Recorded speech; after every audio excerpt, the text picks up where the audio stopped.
everybody, it's Romania Black, and I know you're probably watching this a month after I recorded it, but I was gone in April 2026. It had been a month since I finished Hunter x Hunter's first arc, technically, and I was on a trip traveling with the team that I help coach, and I had downloaded some manga to read on my trip because I'm like, well, I need something to do while we're driving. It's like a 14-hour drive. What am I going to do?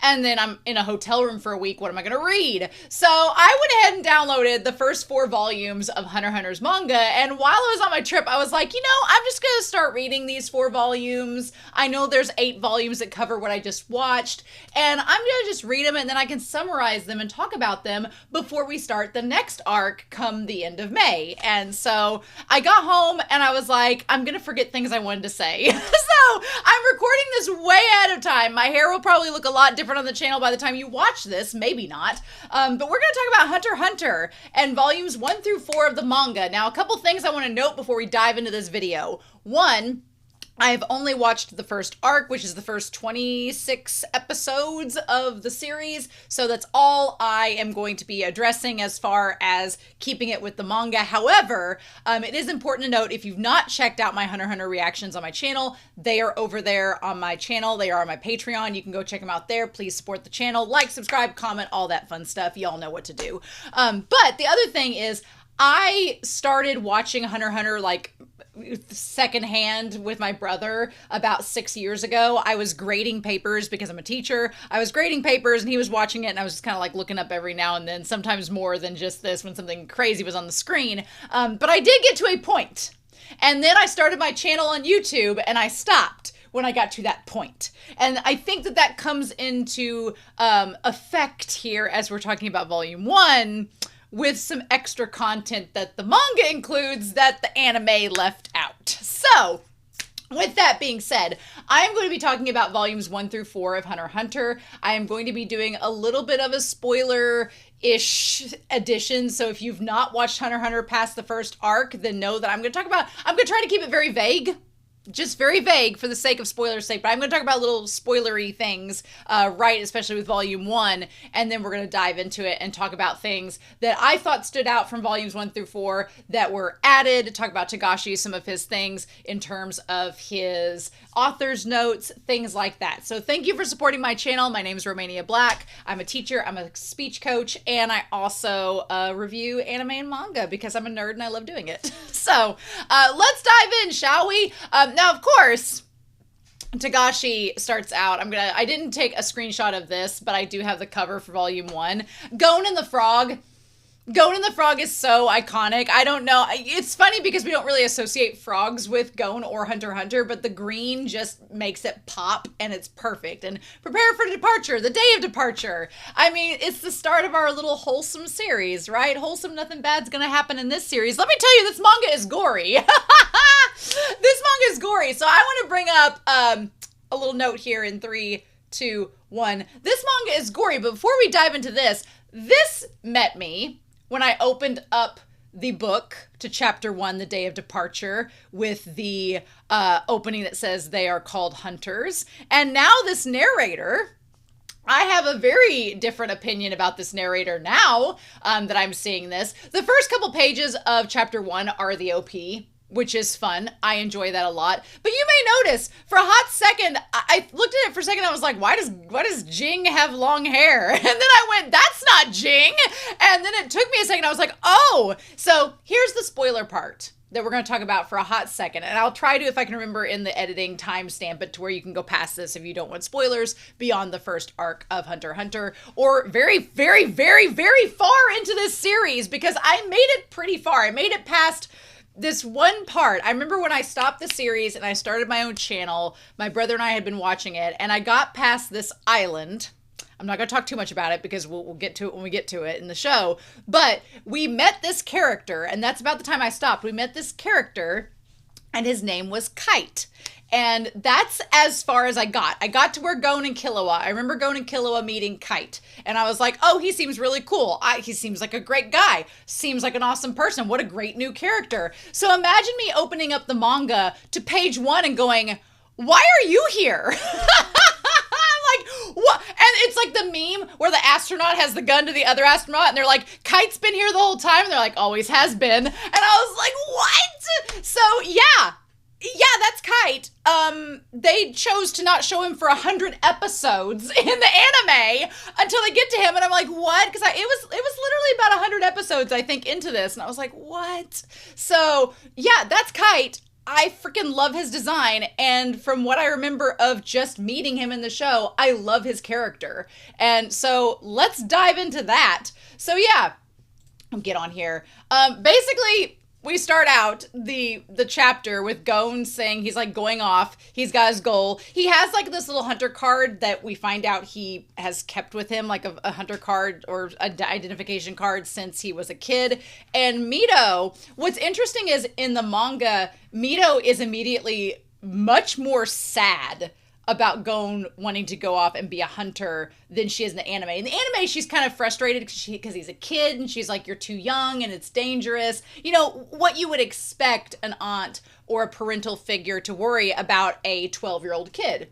Seems legit, right? But here in the manga, it's a little bit more like ominous, and there's a little bit more sinister because there's this like line where the grandma, or Mito's mom, she says, blood will tell, which is ominous in itself. Like, is Gon destined to be like Jing? What are we doing? And then Mito is like, why this? Why him? And I'm like, well, because he's Jing's son. That's why. But that's just so... It's so much more ominous than it is in the anime, right off the bat. And she says, I never said a word to Gon about his father being a hunter, which is a whole different thing. So Mito never told Gon in the manga originally that Jing was a hunter. She says he never asked. So why is he? And the grandma says it was no deep, dark secret. In the end, it hardly matters. She's like, he was going to figure it out sooner or later. And he's like, I expected this day would come. So we get a little close-up of Jing. He looks a little bit like Gon in there. One look at the gleam in his eyes, and you know he won't be stopped. His choice has been made. Probably a Taurus. Probably stubborn. And so you kept it quiet on Mito. And so we get Gon's perspective now, saying you kept it quiet, but I found out about my dad a long time ago. So then, as Gon is in the process, he gets this card, saves this adorable kitten who has become this giant cat now, which is great. Love that for Gon. Love this little kitten that he finds, that he gets from this. Basically, Gon is attacked by this beast in the forest who has a little kitten that it is protecting, which we're going to talk about this in a little bit. So 3 years ago, so when Gon was like 9 years old, and he is saved by this man. This man drops his hunter license. I believe he drops his hunter license, or is it just a card? Could be just a card. I don't know why he would drop his hunter license. He probably needs that later, as we come to find out in the series. And he says, a fox bear with a cub. It's a shame, but no beast who tries to kill a human can be left to live. That's a controversial statement right off the bat. We've talked a little bit in the series about how hunters are portrayed in this kind of morally gray aspect where they're not really all good guys, they're not really bad guys, but they occupy this space between morality with humanity, and it kind of depends on where their hearts lie and what they choose to do with the abilities and powers that being a hunter grants them. So in Kite's case, Kite kind of has like the rural farm mentality. It's like Old Yeller, this fox bear's got the rabies, can't let it attack humans, got to go. It's interesting because I could easily see in this scene alone a different type of hunter arguing with Kite and saying, well, but the kid encroached upon the fox bear's territory and tried to... How did the fox bear not know that Gon was going to take its cub? It was just being a mother and protecting it, like just doing what mothers do. And Kite's viewpoint kind of contradicts that. So it's sort of interesting to see this sort of mentality lashed out. I don't know if Gon would agree with that now that he's a little bit older, but it sets up Kite as this, any force of nature that is a threat to humanity needs to be eradicated. It sets up that viewpoint of Kite's character. And like I said, I just met him when I stopped watching the series. And so that's been years ago. So I don't remember anything further, but it's kind of cool to go back now and see what Kite thinks about things that are threats to humans. Might come back later when we meet his character for the first time in the anime 100 episodes from now. So it just blew my mind. I just was so surprised. And then of course, he asks if Gon's okay, and when Gon says yes, he promptly punches him. So again, controversial. Like, it's kind of like Team 4-Star in Dragon Ball Z Abridged. We do not condone child violence, but we do find it hilarious in the context of Dragon Ball Z Abridged. Here, I was like, oh, that really hurt. But in Kite's case, he's like, you shouldn't have been wandering around this time of year. You live here. You should know that there's a territorial mark of the fox bear on that tree. It has a cub. They're everywhere. The very flies know this sign and clear out of the area when whelping season until whelping season is past. And that's when Kite says, didn't your father bother to teach you anything? And that's when he's like, oh, damn. He's like, the speckled squirrel gave a warning call. I came and now I've got this pointless child.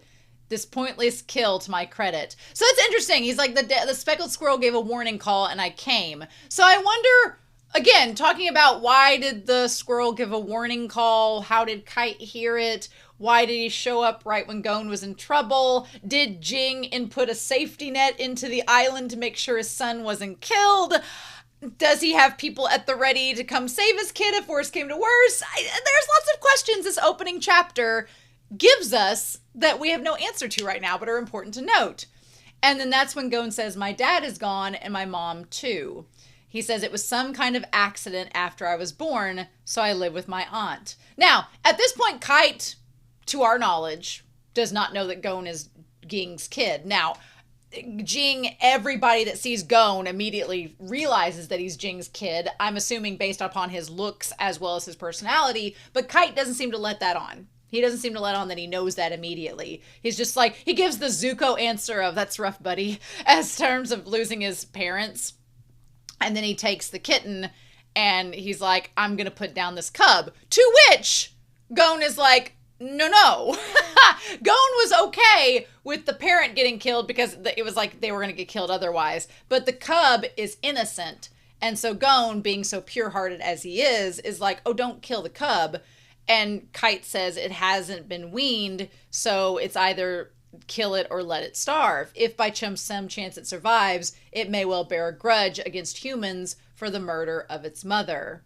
Now, I think this is very important for a number of reasons. Again, I don't remember a lot. As if you've watched my Hunter x Hunter reactions, there are things that pop in my head that I'm like, oh, I remember that from watching the first time. And there are things that I've completely forgotten that I'm rediscovering as I watch it.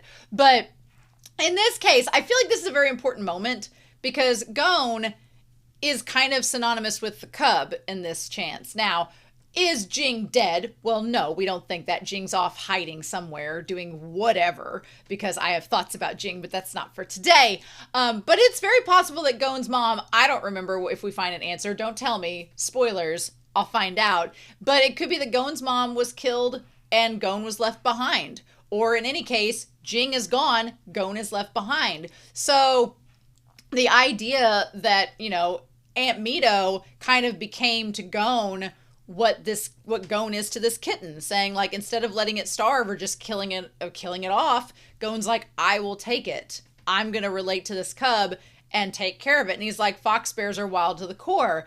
And this part here, it feels like such foreshadowing to the fight against Tomba later, or not Tomba, but the fight later on in the final exam. It feels like such a prelude and foreshadowing to Gon's fight because he's sitting there getting scratched to hell, bleeding, looking at Kite like, I'm gonna take care of this kitten. I don't care if it's clawing at me, I'm going to care for it. And Kite's like, oh, hey, that look in your eyes, I've seen that before. And it's that look that everybody relates to Jing. He's like, do you know, was your father named Jing? And he's like, oh, you might know my dad. And he's like, oh. And Kite's like, geez, he always wears a hat. I never know. So that's when he tells him, he's like, your dad is why I'm here.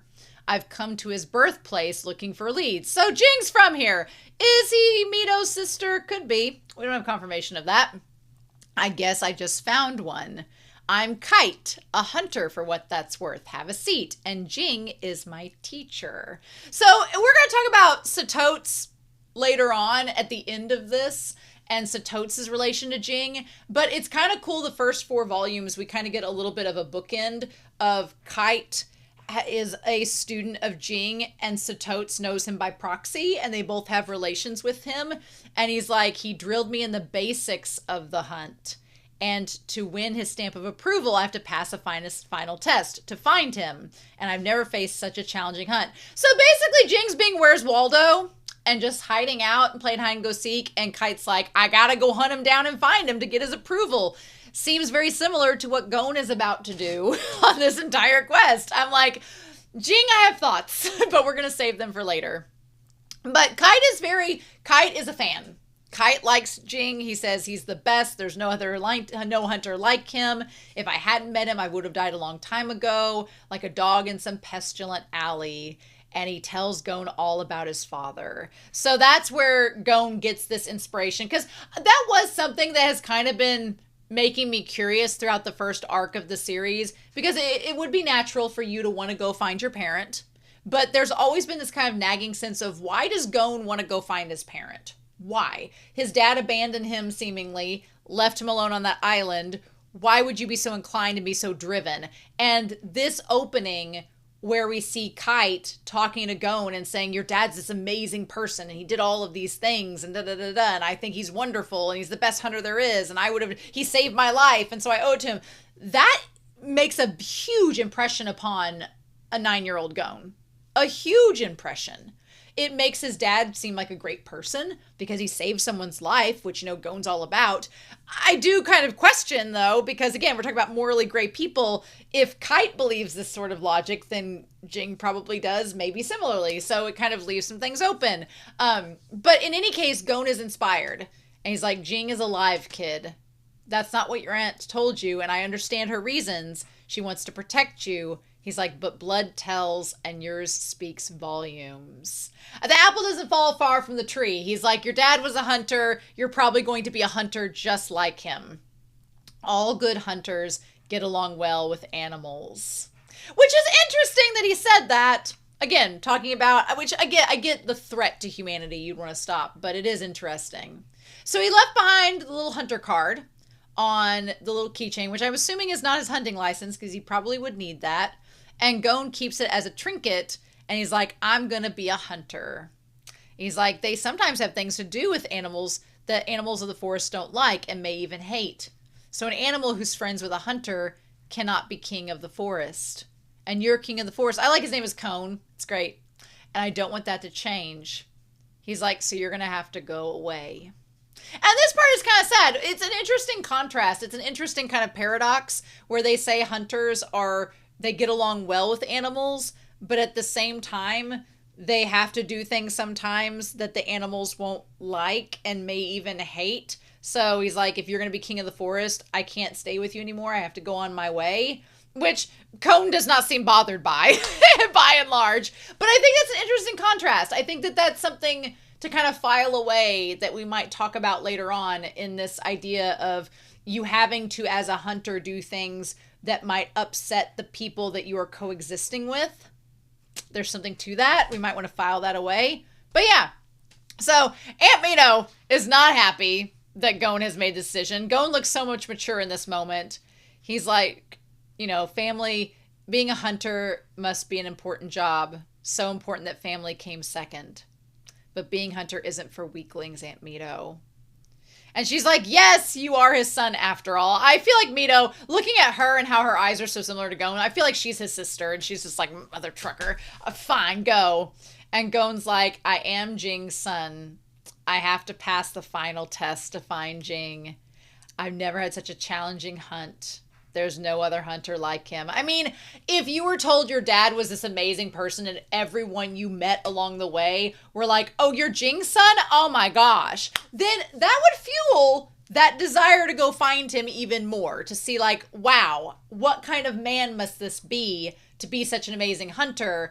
And what type of things must he be doing that he left me back in his homestead to go do those things? So yeah. Fun times. But yeah, and so he goes along. Aunt Mito tells him to take care of himself. And I like that, she's like, I lied. Jing didn't abandon you. I made him give you up. And Gon's like, yeah, I figured that. Whenever you lie, you never look me in the eye. So that part's interesting too. Aunt Mito made Jing give Gon up to stay on the island. Now, from Aunt Mito's perspective, that was probably a really good decision, because why does Jing, this hunter in dangerous situations, need to be carrying around a baby? It raises a lot of questions of what happened to Gon's mom. Why did Jing come back with the baby to show him off to Aunt Mito? Surely he knew she'd probably have this reaction. Was he anticipating her doing it and that made it easier for him? I don't know. We'll find out, right? But I love how this opening chapter gives us so much to think about that I had not even, like a Kite. I had stopped the series when we first met him, and now I'm like, wait, he's been here all along? Excuse me? So just wild stuff right off the bat. A lot of which I'm going to point out some art things that I thought were really, really funny. Basically, the first couple of chapters mirror, other than the Kite part, which I was like, other than that, I was like, the first couple chapters mirror. This is the first official drawing, though, of Leorio and Kurapika with Gon. Leorio looks like a Beavis and Butthead character. He looks like a Beavis and Butthead character, and I could not get it out of my mind. And Kurapika has like this little tiny body. Like, I kind of, Togashi takes a little moment to get in their groove of character design, but once they get it down, and you will see some sketches that I've highlighted, once they get that down, it looks freaking badass, but it takes them a little bit to ease into, like, how am I going to draw this character? I feel that. I relate to that. So then, chapter 4 is Kiriko the Wicked Magical Vulpes. And we have this little, like, I just want to point out that they talk about navigators, who are basically the creatures that can turn into humanoid beasts that, like, lead them through to the first part of the exam. I just want to note that Gon looks precious. Gon looks like the most innocent being alive, as Togashi intends. So yeah, also, I noted in the anime reactions that when they get into the elevator, there's like a table and food, or a table and drinks just sitting there, and for some reason it seemed like an odd choice because they don't really do much with that set piece. In the manga, they have like a whole meal while they're going downstairs. So in the manga, there's like a whole other like banquet, dinner scene, everything else. In the anime, they just chose not to animate it. There was like an extra scene with the chefs and stuff. They just chose to bypass it. It's whatever. So then we get down to where the first exam occurs. I like the guy in the foreground has the 1, 2, 3 on his badge. You can see Hisoka kind of lying around. You can see a couple other characters. You can see the pins and needles from Illumi kind of like lingering in the distance. You can see a lot of little characters sprinkled in there, but it's a lot of fun. Togashi does a lot with perspective. Togashi did Yu Yu Hakusho, and reading the manga, it's his eyes. The way Togashi draws eyes, if you've ever read the Yu Yu Hakusho manga, which I read in Shonen Jump like every week when it came out as a kid, the eyes are a telltale. He has a very distinct way of drawing eyes, and it's beautiful. Like, they are so full of life and just emotion, but they're also kind of like creepy and ominous. He does an amazing job. But yeah, there's Kite. I freaking love Kite's design. The hat, the hair, the dark, like, over there. I live for Kite. The moment I met them in the series was right when I was starting my channel, and I just didn't have time to keep going. And that's what's prompted, in fact, one of the things that's prompted me wanting to rewatch is to get back to his character, because I'm like, he's so freaking cool. So what a surprise to see him right off the bat. And so yeah, we get to meet, old number 301, Mr. 301, right from the start. It looks terrifying. Looks terrifying. The transformation this character will go under as soon as we get to the Zevil Island is absolutely insane. Like, one of the best reveals so far in the series has been 301 to Illumi. Absolutely amazing. Then we get to meet Killua again. Killua kind of like with his little, I like Togashi's use of ink and black versus white space. Killua, definitely, the way his hair is very Yu Yu Hakusho. Very in his design, which I really, really like. And then Hisoka. Hisoka does not look like a Yu Yu Hakusho character to me, but I really like his design too. He seems like instantly ominous, but also kind of just like, he seems like a threat, but not totally scary right off the bat. That will change rather quickly in the series. Also, a change from the anime and the manga is in the anime, there's like petals coming out of this guy's arms, and here Hisoka just chopped him off. Not as bloody as I thought it would be, but we'll get more into that later. Yeah, this look of Killua right here, The hair, everything, Killua's eyes. I think because Killua's eyes aren't blue in the manga, they're just black, he looks a lot more like Illumi. The distinction between him and Illumi is a lot clearer, and he looks very Hakusho character. It's them eyes. Them eyes remind me of Hay a little bit, a wee bit. And then Kurapika looks gorgeous. Kurapika looks absolutely beautiful. Like, just the eyes, the hair, everything. Gorgeous, stunning, absolute 10 out of 10. And then Leorio looks good. Like Togashi's getting the handle of how they want to draw Leorio. He looks good. Looks older than 18. Them sun desert years have not been kind to him. But yeah, so then we go to this part here where as Gon is explaining about not knowing his dad, Killua was like, well, you're really weird. And he's like, well, I was raised by my Aunt Mito since I was a baby, and all I ever saw of my dad was a picture. But a few years ago, I met a man named Kite. He knew my dad and told me lots about him. So I want to read this part of you. So Killua at this point knows about Kite. He's learned about Kite from Gon. So that's going to be interesting when we finally, like a year later from now, as I'm recording this, get to him meeting Kite. It's going to be interesting to see how that's similar. But the text says the discovery of the Lurka civilization ruins, the establishment of a breeding program for the two-headed wolf, the excavation of the Congo gold vein, the annihilation of the Koot gang of thieves. Jing's hunt is wide and limitless.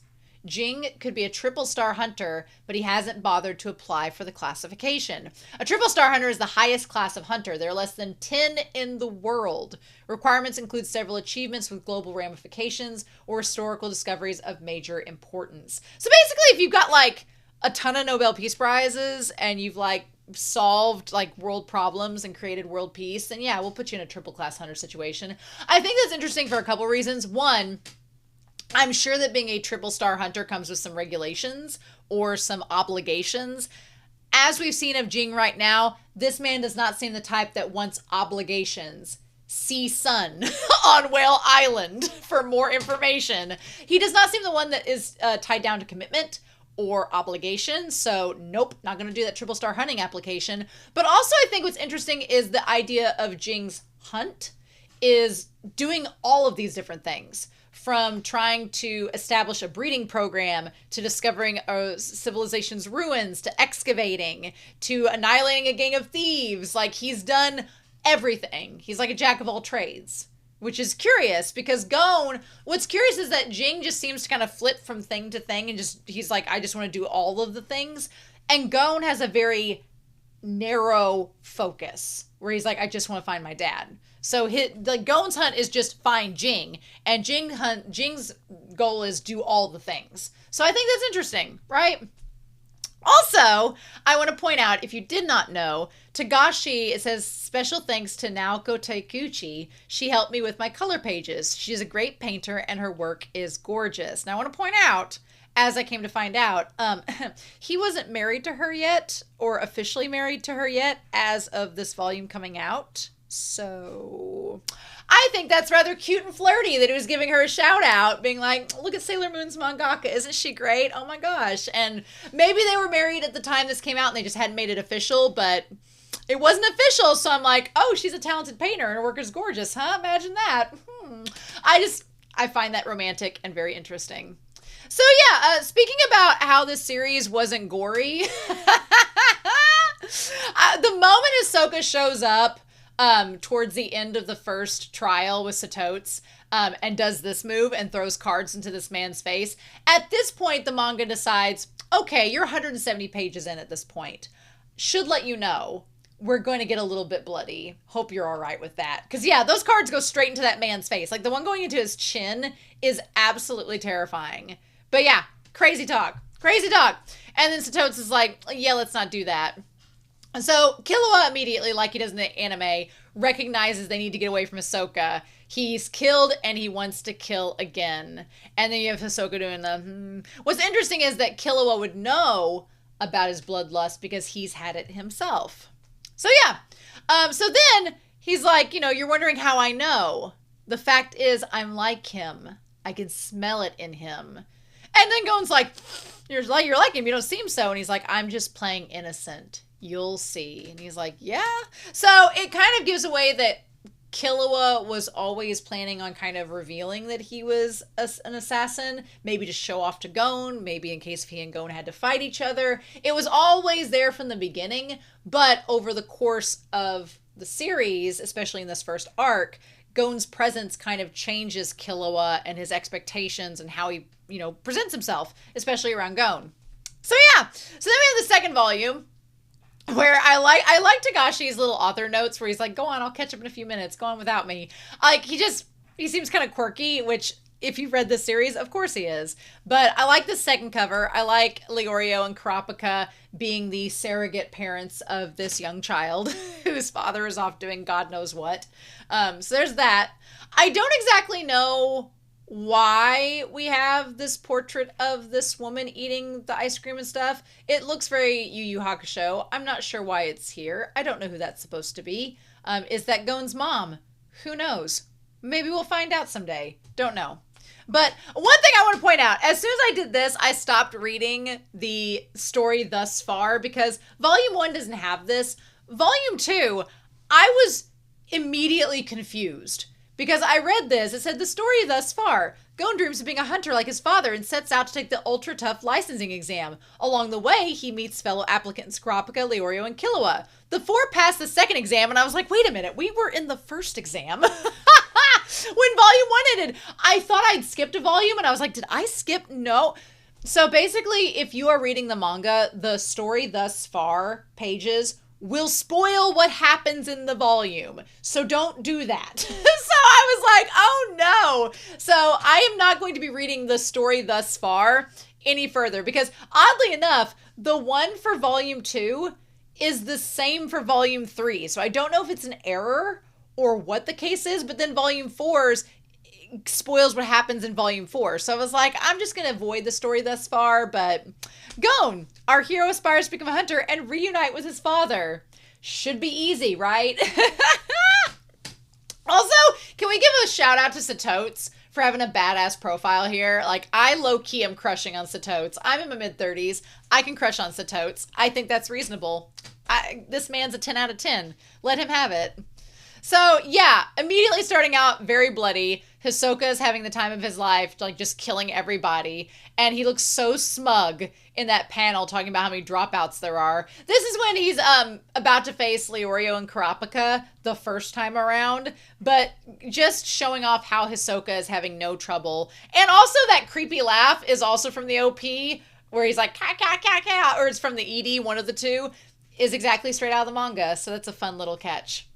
But yeah, then we have Gon for the first time as he's about to hurt Leorio, smacks Hisoka in the face with the fishing rod and lure. A fantastic foreshadowing to what is about to come in the third exam. And so, or in the third, yes. So yeah, amazing. I love it so much. And I love how Gon is so innocent in these panels. And Hisoka, the way that Togashi draws him, he very much is still smug, but curious, but not letting it show too much. He just doesn't want to get too much into it. But I will tell you, that panel right there is terrifying. Where he's like, I'm done with him. He's alive and he's passed. And he's like, and so have you. You'll make a good hunter. Creepiest babysitter ever. Nah. Like, Togashi instantly makes Hisoka the creepiest in this opening moment. And then as he's about to get creepy with Gon, that's when his boyfriend, Mr. 301, like, messages in being like, get a move on. The second phase is about to start. And he's like, check, be right there. And then I swear to you all, whenever he's like, friendship is a fine thing. I'm sorry, Illumi, weren't you telling Killua, like, 40 chapters from now that assassins can't have friends? Weren't you saying that? Because I think Ahsoka's proving you to be a hypocrite in this moment, friends. I was like, oh my gosh. So yeah, we meet Minchi, we meet Satotes.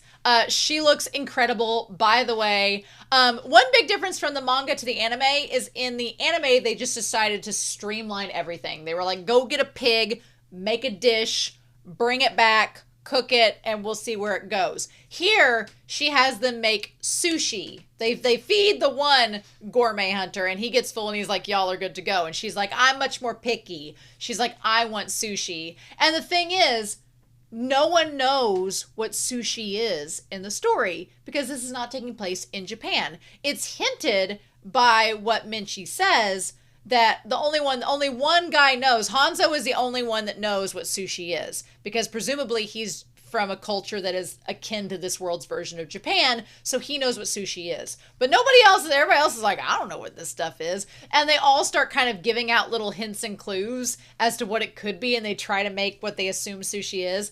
I absolutely love Togashi giving Minchi the table flipping when she's handed the sushi and it's terrible. It's so cute. The little like chibi of her just throwing her hands up in the air and doing this. Adorable. Love it. Absolutely just amazing. 10 out of 10. Love that. So then we basically go through the rest of it like you would expect. They do the spider egg thing like they do in the anime. We get to meet Mr. Bean, Mr. Edamame, who is Netero's like side hustle. He's a side piece. And Mr. Edamame, Mr. Bean is nobody's side piece actually, but I'm pretty sure him and Netero have a thing on the side. I'm pretty sure that they do. But yeah, he's like, we're just gonna go hang out on the airship. And we see the whole thing with the pile of cards that Hisoka knocks down and then laughs about it. And everybody's just kind of like, we're going to leave him by himself. So yeah, basically the whole thing with Netero and Gon and Killua end up exactly how it is in the anime. The one thing that the manga shows us that the anime censors pretty heavily, especially in the 2011 version, is that when Killua, who's got this bloodlust because he couldn't, Netero kind of got his goat, he's like, if I would have kept going to get that ball, I would have wanted it bad enough to kill for it. And instead he takes it out on these guys. And there's no repercussions. So it's like, okay, yep. And these guys, they're just like, they just say, where's his manners? And that's enough to have it done. I'm like, Again, Killua is still in his transformative era, right? He's still got his old ways. But anyway, we go back to Gon and Netero. Gon pops up, looks the most adorable. This shot of him sleeping is the cutest thing known to man. And I love it so much. And Netero's like, let's let him sleep a little bit more. Netero is not as creepy in the manga as he is in the anime. In the anime, he gives off an immediate ominous vibe, in my opinion. But in the manga, he does seem like just a sly old man, right? He gives off a little bit more innocent vibes. We'll see. But yeah. And so then they land, and then we're at volume 3. Now, volume 3, super cute. Love the turtle. Love this. I love the idea of the tortoise because the tortoise in the vase, which the vases are the shells, really funny. But the tortoise is a great metaphor for what Gon has to do in this volume, which is, it's like the tortoise in the hare race. Like Gon has to go slow and steady to win this. He has to train. He has to be patient. He has to take his time to sneak up on Hisoka and take the badge. So the turtle is a very good emblematic metaphor of what our protagonist is going to go through over the course of this. As you can see, it's the exact same, the exact same story thus far as it was before. And so I'm not going to be reading those anymore. But yeah, so we get into Trick Tower. I'm not going to spend too much time on Trick Tower. It's about the same as it is in the anime. I do want to make note that when Kurapika's fight is going on and this guy reveals the Phantom Troop tattoo, we don't see Kurapika's eyes. And then we do. And it's pretty terrifying. Like, again, if you've not read Yu Yu Hakusho's manga, I really recommend you do it, especially towards, there's a specific tournament arc that is one of my favorites in all of anime and Battle Shonen. It's just so good. It's just kisses all around, chef's kiss. But I love Togashi's use of white space to make a dramatic moment because Togashi is not afraid of just letting the character, the eyes, the expression just be the focal point. And that's to draw your attention immediately to them, to only them, to understand the seriousness of that expression and everything. It's great. And then using the black ink as the splatter, love that. And just showing and showcasing Kurapika just pummeling him for trying to imitate the Phantom Troop. It's great. then we also go back to Hisoka versus this one guy who was out for revenge, and Hisoka's like, okay, bro, YOLO. The only difference is this part here where he's like, your efforts don't amount to much. That shot is pretty ominous of Hisoka, but unlike the anime that just shows us a nice little silhouette of Hisoka's actions, we get to see that head just completely decapitated. Hisoka likes decapitating people, by the way. That happens a lot in this manga already. Hisoka's liking a little decapitation. That's creepy. What, you just, when you start out this little kid on Whale Island, having the happiest of times, you cut to 3 volumes later and we're getting decapitated heads on the spread, not what you expect, right? Chapter 20 is called Gambling Time. I really like Killua's look here. Looks like something I would see with Linkin Park from the early 2000s, which would check out. So fun times. But then with that, we're going to go on. Oh, I want to get down. Yeah. Get back to my next panels here. I do want to highlight this panel of freaking Leorio just being ridiculous and getting slapped during his trial, as he should. Yeah, no regrets here, I'm sure, dude. So then also Leorio gets a bunch of funny expressions throughout this volume, especially when Killua decides that he's going to go next in his round of Trick Tower, and Leorio was like, what? A child? And Gon's like, he is the least we need to worry about. So yeah, so chapter 21 is called Resolution. That shot there of Killua, because his eyes look black there and they don't have any blue, he just looks so much like Illumi, and I see the family resemblance. I really do. Also, he looks a lot like his dad there, which is pretty crazy, and I love Togashi's line art of him. But yeah, the way that this is drawn in the manga, it's so good. Of Killua just walking by and yoink, grab the heart, straight out. And then this guy who looks like Escanor from Seven Deadly Sins has the heart in his hand.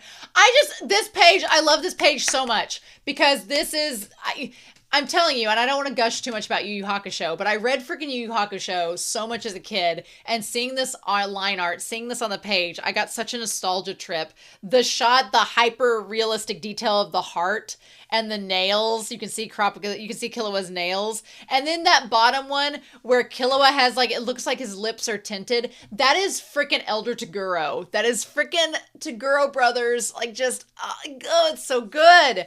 Just the shading, again, looking a lot like Illumi. A lot like him. Way older than his age in those shots. And yeah, then crushes the heart and that's it. And then he shows his hand. I like that Kurapika's just like, I'm glad he's on our side. And I like that Gon says cat claws. Gon's like, cat claws? Oh my god, I grew up with a cat. I'm totally fine with this. I can handle this. It's really cute, but yeah. Nice. So then we have chapter 23 is 2 enemies. We get to know the numbers for everybody, which is going to go into effect as we have Zevil Island going on after this. We have Gon, Amori, and Umori. Umori is the one that Killua needs. That's his target. And Amori was Hanzo's target. Then we have Tompa. We have Goz.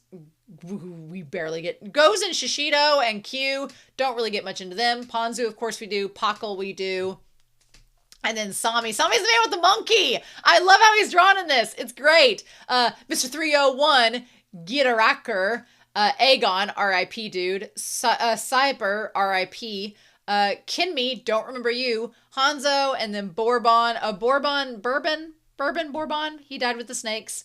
Ryu, never knew you. And then Garetta, R.I.P. And Bedoro, R.I.P. later on, Bedoro. But yeah, and then Killua. So yeah, so I do like this shot on the ship where it was one of my favorite parts of the anime for this scene of Killua and Gon kind of hashing out who's hunting who and tee hee ha ha ha. And he's like, we're going to show on the count of 3. And then Gon, whenever he's just vibrating with excitement to go he's scared, but he's excited at the same time to go on this hunt. That little earnest look on Gon's face is so sweet. I love it. It just sets the stage for this entire arc, and it's really well done. So yeah, then we have Gon on the tree, like it's animated in the anime, except we get to see like his little thought bubbles of him being like pressured by Hisoka and meeting him for the first time and saying like, I probably shouldn't fight Hisoka head on head, one on one. Good call, Gon. Wouldn't do that. Wouldn't fight him one on one like that. Yep. They kind of give it away in the manga, which I'm assuming they kind of give it away in the manga that Gitoraka, they spoil what his look is like before you even get to the chapter. So I was kind of like, damn, manga, you spoiling that ahead of time? But he looks freaking gorgeous. I'm sorry. Hisoka's boyfriend is one of the most beautiful characters in the manga so far. I'm sorry, he is. I just wish he had a better attitude, but just the Killua, the Zoldrick family genes are, for the most part, pretty well off. And then there's a coloring page in the manga. You can color Gon on this little turtle, emphasizing his struggles. Super cute. Love that for him. But yeah, then right after we see how beautiful he looks, we get Thief and the Cobbler version as Hisoka's like, this is always fun to watch. And Illumi's like, I don't particularly enjoy it, but it feels good when it stops. So, establishing their kinks maybe a little bit. Illumi does look amazing. Like, best hair in the series so far. And he does look a little bit like Killua, so if you were really paying attention, I could probably see in the manga how you'd pair them together. But at the same time, I can see why you wouldn't, because why would you think that they're together? There hasn't been any indication of it so far, except his moves might be something you'd associate with an assassin's.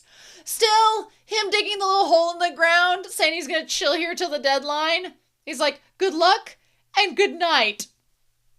Like, just boyfriend behavior. Give your boyfriend the badge that he needs, and then dig a little cocoony hole, and then be like, good luck and good night, and then there they go. Friggin' love language between these two. I ship them so hard. So yeah, then we have volume 4, which is the last volume we're going to look at for this segment. Come back next week. We're going to do volumes 5 through 8. But yeah, so we have Kurapika on this chicken, which is a fun time. And then yeah, I got married. Details in volume 5. So I guess in volume 5, we're going to find out. It said in 1999, he married the manga artist Naoko Takeuchi. So yeah, so he wrote Yu Yu Hakusho in 1994, and then finally this adventure. So I'm assuming Hunter x Hunter came out like right before he got married. But yeah, good for him. I mean, Sailor Moon's mangaka, she's amazing. So what a power couple, right? So yeah, this one came out originally in 1998. So there we go. But yeah, so a volatile situation. I really love this cover, not only because of how Hisoka looks in it, but also like Gon is the most precious, and then Kurapika and Leorio look like they're doing the most dramatic game of Dance Dance Revolution. It's wonderful. But yeah, so we basically have this argumentation between Kurapika and, well, not really an argument. Hisoka's just listening, and then he's finally like, fine, I'll trade it out, whatever. But I love Hisoka's face. Kurapika's going into this detailed plan about why you should just take the badge and let them live. And Hisoka's just like, okay, it's great. And he's like, fine, you go, I'll stay, whatevs. And then I thought it was interesting that Gon can hear him say, they've come so far in just a few days, but they still have far to go. Like, the fact that Gon, and I don't remember if Gon heard it in the anime, heard his monologue of that, but the fact that Gon does hear it here is interesting. Like, we get a tiny glimpse into Hisoka's mind. And then we get that! Where Gon's like, ah, shit! He's like, what? This is like just the bloodlust. And Togashi's illustration of Hisoka and how just disturbing he looks and all the like sketchy line art is crazy. Crazy to show his bloodlust. And I really love the translation they give where Gon is like, I'm edgy, scared, I don't like it here with all this bloodlust. Poor Gon, our poor precious bean. And then the first hint that Hisoka is a little bit creepy, the first hint we really get in the manga is him saying, now look what they've done. They had to go and get me, ... stirred up. Basically, got a bloodlust boner is what happens. Now, in the anime, it kind of comes across that way a little sooner, but in the manga, you're kind of like, oh no, there's something different about Hisoka. So, I also really like, this is probably my favorite panel of Leorio that Togashi has done so far in Volume 4. It's just a little cover page, little side snippet, but I really like Leorio getting out the knife when he was fighting Hisoka. Like, that's a really good shot of him. I like that. So, chapter 28 is a huge favor. This is probably, up until now as I'm recording this video with you all, this is probably my favorite manga chapter so far. It's so good. It's just perfection. He am going after our poor Aegon. And I like how Aegon was like, Freddy? And I'm like, well, 5 nights at Freddy by looking at that monstrosity. That's terrifying. I was like, I feel bad for Aegon. He was expecting a friend, and it's the most polar opposite of that word possible. And he knew who it was. He was like, oh shit, Hisoka, who looks terrifying. Looks utterly terrifying. And then as he kills Aegon, Gon gets the badge. And I love this panel where he looks down, sees the badge is gone, looks back up, sees Gon, he's like, and he realizes what's happened. It's so good. It's so good. It's so good. But yeah, and then I also, like, just the line work Togashi does is, I cannot wait to see later on as we get into the series. I know he had health problems, like, way down the road, and so his artwork had to, like, take a hiatus and stuff, but I'm excited to see him, like, at his prime when we get, like, deeper into his skill set and he gets further into drawing the manga. I'm excited for that. But yeah, just look at Gon's eyes. Look at those big, big black eyes and how, like, the big sparkles in them, and then the wooblies as he gets poisoned. And then again, Hisoka likes decapitating people. In the anime, he brings Garetta back, and it's like his whole body, and he just dumps the body down. I freaking love this panel. R.I.P. Garetta, sucks to be you, but that shot of Hisoka with the blood on him and the head ripped off and the blood butterflies surrounding him, that's a shot. That is a shot. And then Gon is just so mad. And Hisoka gives him such praise. He's like, your stalking technique is itself taught, whatever. Like, it doesn't matter. It was a work of art. Perfect timing. And masking your bloodlust behind mine so I didn't detect it right away. Masterful. Like, Hisoka's impressed. He's impressed. He's like, I'm leaving it here. And then he, like, picks up Garetta's head, and he's like, this guy was my target, so my badge is superfluous. And Gon's like, take it, and he's like, no. And Hisoka just being like, I like that he gets up, and he's like, I'd rather owe you nothing, so take it. And he's like the Bugs Bunny meme where he goes, no. I'm not going to kill you. You punch me, and then I'll come get it. And we get going, like, under the tree, like, So then we go to Killua, and his stuff's basically like it is in the anime, but I want to point out, when he goes to get the badge from this guy and he tips him over, that shot right there of Killua is Illumi. The ears are the same. The eyes are the same. They're just black in the manga. They're not blue. That would have gave it away, being like, wow, he looks a lot like Illumi. It's so good. And then we have chapter 30, the Slithering Trap. We catch back up with everybody else, find out the Ponzu is in the cave. And I like Gon with the little angel wings on the back because our boy is a literal angel. He is a patron saint. He proves it in this chapter here. I also really like how Togashi draws the snakes. They're just these little, like, they look like little leeches. They're just like these little ink blots that are slithering up towards everybody. And then this shot of Gon just getting chomped by the snakes. I love the perspective of it. The energy and the motion, they're all like going at him. But he was bound and determined to get the antidote from Bourbon.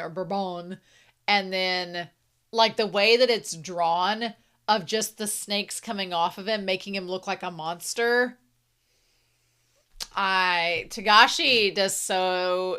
Volume 4 is, I think, my favorite so far, and it's so good. And it made me very sad. I'm like, I want to read the other volumes now, so we'll get to 5 versus 8. So at the end of this, we see how everybody, we get the Brady Bunch photo. We have Gon with his 2 badges, Kurapika with their 2 badges, Hisoka with their 4, Pakal, and then Leorio, Killua, Botaro, R.I.P., Hanzo, Mr. 301, who, look in Killua's direction. I like how they made his face back to normal because it's like, we can't give the reveal yet. And then we get the conversation on the airship between Gon and Kurapika. And I really like what Togashi does here, where he draws Gon with his back to Kurapika, and he's explaining, he's like, he clobbered me. He said he'd take his badge if I managed to clobber him. And that's how it went down with me, feeling very frustrated. Because Gon did not agree to those terms, but he couldn't fight back and was powerless. And then we get Gon with his little sad face. I think the anime, this is the one moment where I feel the anime did up the ante. The anime really, especially the 2011 version, really makes this moment very cinematic and stand out even more emotionally. But here it's very sweet. And I think that it's like this nice moment where Kurapika really connects with Gon for the first time. But I'm going to be honest with you all. This line that is here, it like made me really emotional reading it, where Gon goes, it's funny, I didn't want to be alone after that. I just felt inadequate all by myself. And I was like, just Gon feeling powerless when he's alone, but wanting this community. And he says, I guess I craved support and a way to make myself feel worthwhile. So I went looking for you. And Kurapika's response saying, Leorio and I are here because you found us. You are anything but inadequate. That just warms my heart. It's such good writing. I love that little tiny character moment between them. It's so perfect. And, Togashi got it. So then we have Netero interviewing them all to map out his, bracket and everything. And I do think, again, Netero does not come across as ominous in the manga as he does in the anime, because here he's like, oh, well, that'll be all. And it's Hisoka who points out, he's like, the sly old fox. My malevolence couldn't match his indifference. I thought that was interesting. I like the way that's worded. So everything goes off like you would expect.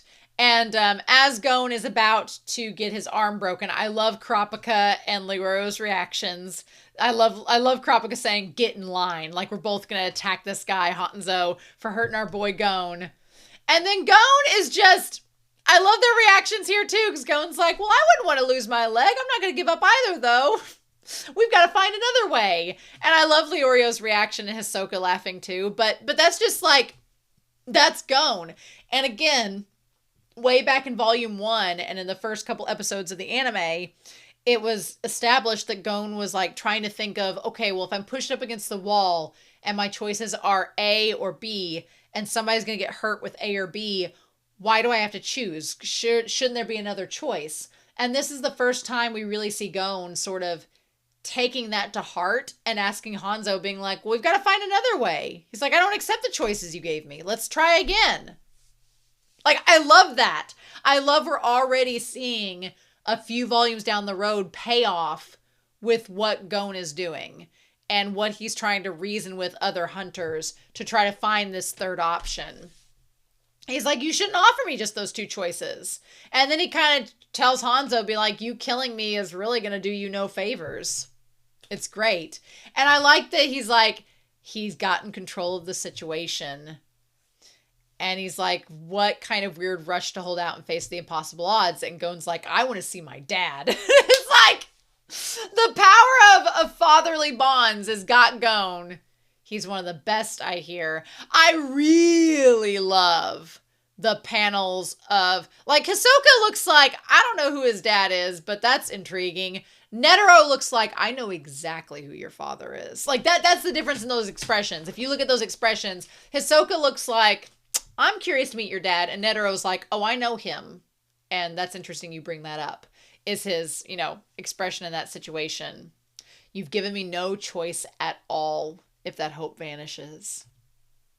So, yeah. So then, from there, go down here to our next little moment here. I want to talk about, chapter 35, Light and Darkness. Now, this is interesting. This chapter here, it looks like that we have Jing right in front of us, which is sort of the beginning of the last couple episodes that we see of the final exam. But they don't show us in the manga that. It's just like through that opening, like, pages. Instead, we have Satotes, who I think Satotes is one of my favorite hunters. I really love Satotes in this.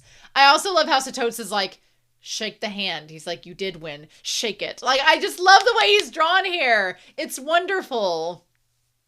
And then he kind of talks to Gon a little bit about however you become a hunter, what matters is what you accomplish as one, wouldn't you say? And he's like, well, what sort of hunter are you?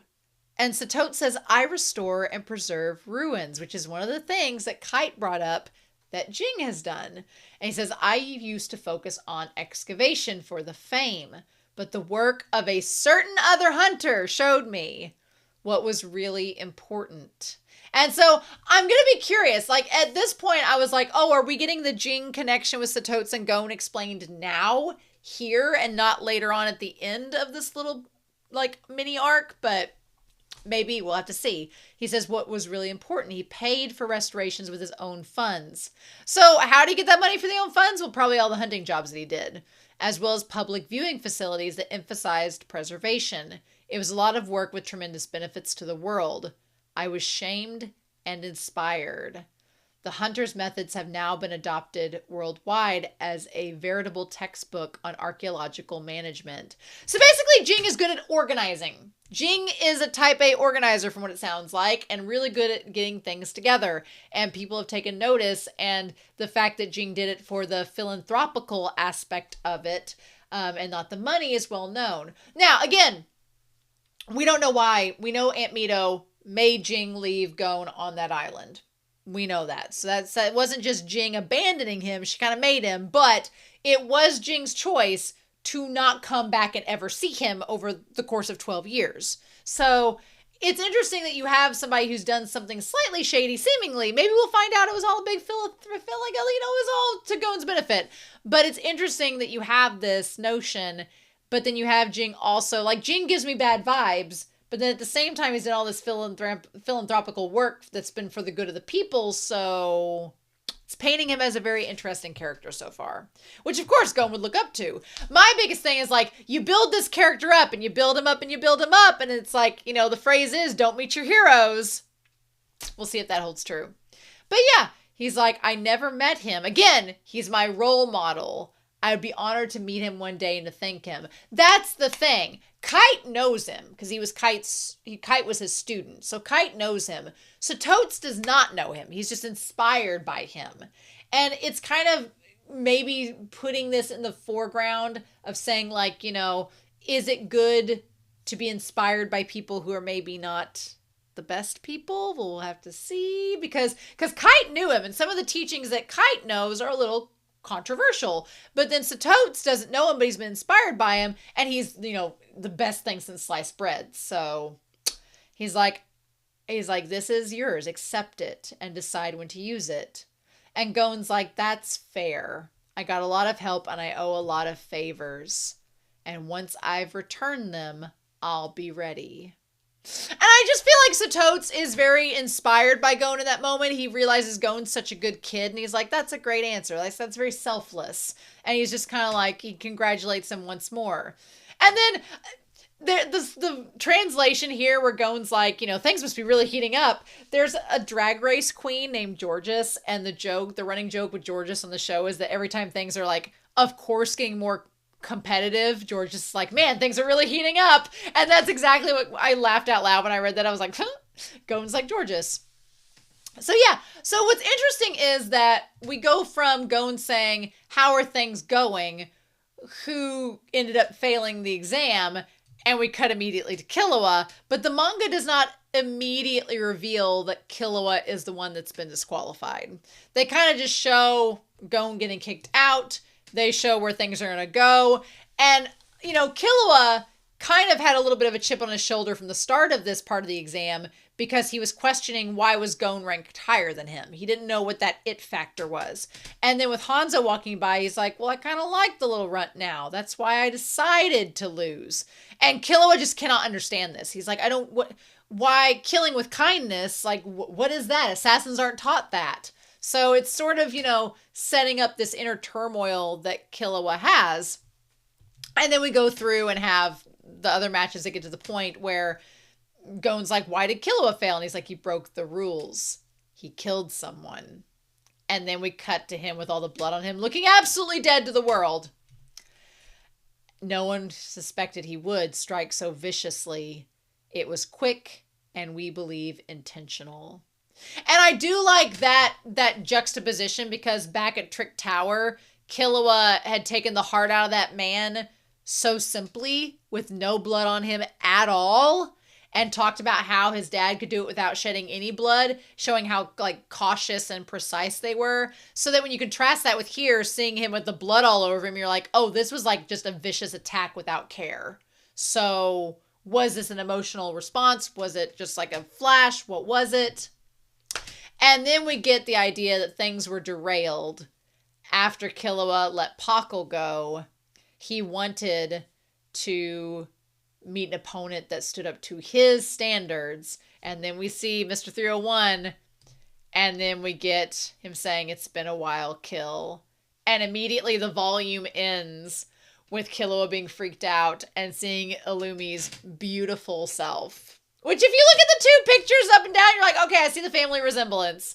The family resemblance is real. But, damn. And that's where the volume ends, y'all. That's where volume 4 ends, is right there. So we don't get to see Gon's freak out. We don't get to see him get to go face Illumi. That's going to be in volumes 5 through 8, which I'm sure are going to be them not only going to rescue Killua, but seeing the family too, which I'm super freaking excited about. So yeah.